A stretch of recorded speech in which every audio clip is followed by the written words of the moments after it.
In this video, I am going to explain law of immersion and law of flotation.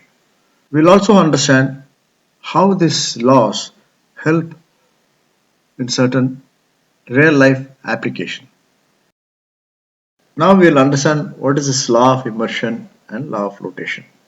Law of immersion.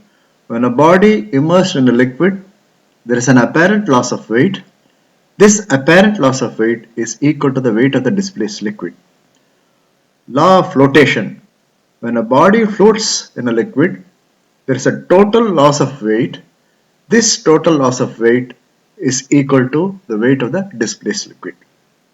To understand law of immersion and law of flotation, we need to understand buoyancy.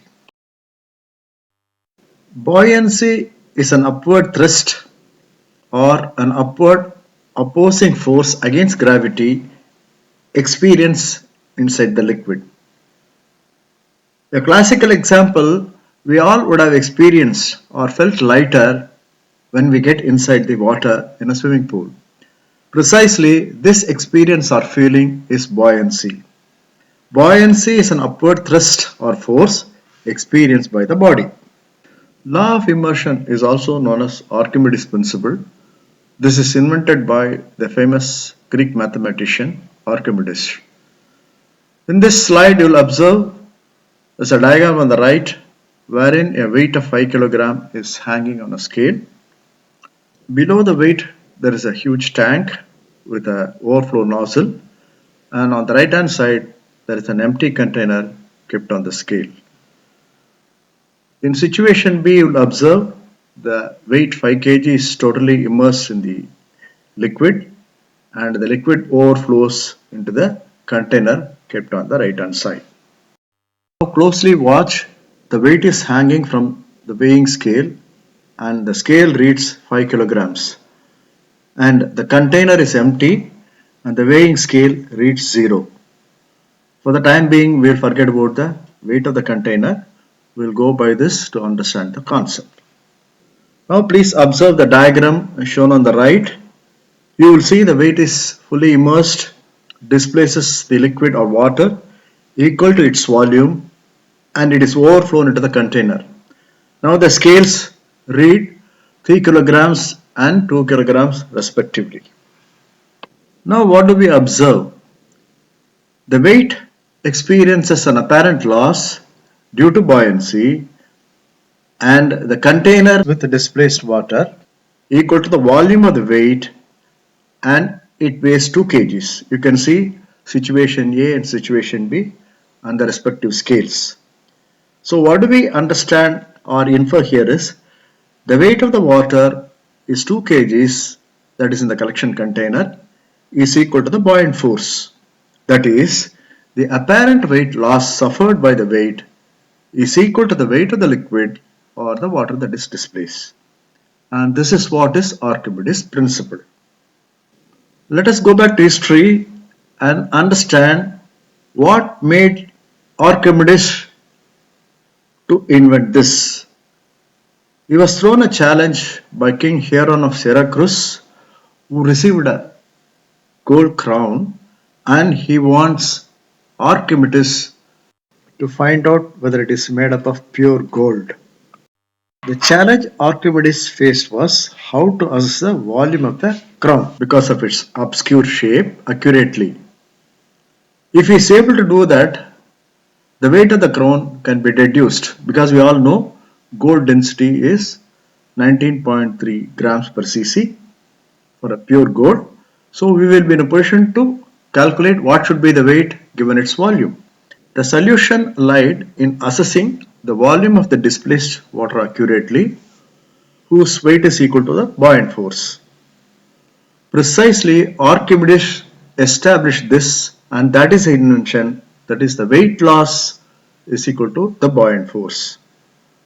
Now we can deduce that less than net weight metals like copper, whose density is lesser, would have been present, or if the weight is more, metals like platinum, which is much denser than gold, would be present.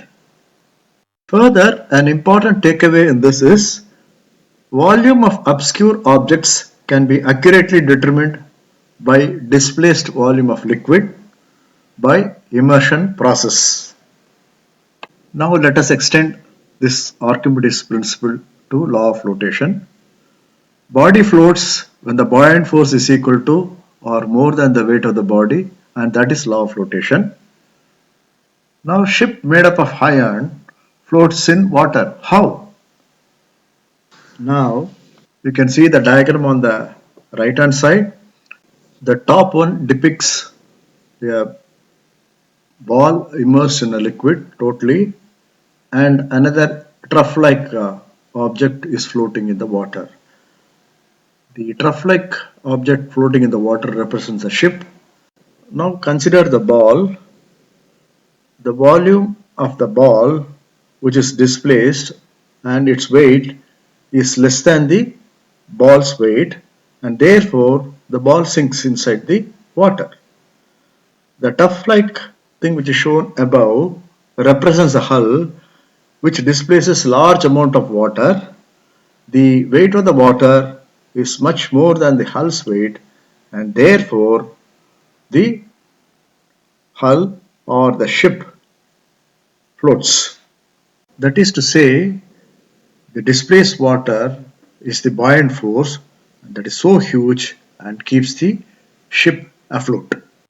Let us now look into another important application of law of flotation. We know that submarine comes to the surface as well as it can go underneath the water also. Now let us understand how submarine goes underwater. Submarine has two shells, an inner shell and outer shell, you can see in the diagram, and in between the shell the space is called ballast. The ballast can be either filled with water or it can be filled with air. When it fills with air, the entire ship weighs lighter, or the volume of water it has displaced is much more than the weight of the submarine, and that's how the submarine floats. But when you want to sink the submarine or make the submarine to dive inside, you keep pumping in water into the ballast, and as the water gets filled up more and more, it gains more and more weight. The entire ship gains more and more weight, and it starts descending, and the whole ship descends and then goes to the ground. This is what is shown in the diagram. You can see a yellow ring in the ballast indicating that it is full of air. That means at that point of time there is a huge amount of buoyant force beneath the submarine, and it makes the submarine to come out, and as it gets filled up with water the submarine starts slowly sinking. That is indicated by the blue color that is in the ballast. When the ballast is fully filled up with water, it completely submerges and goes underneath, and this is how the law of flotation helps in certain real life application.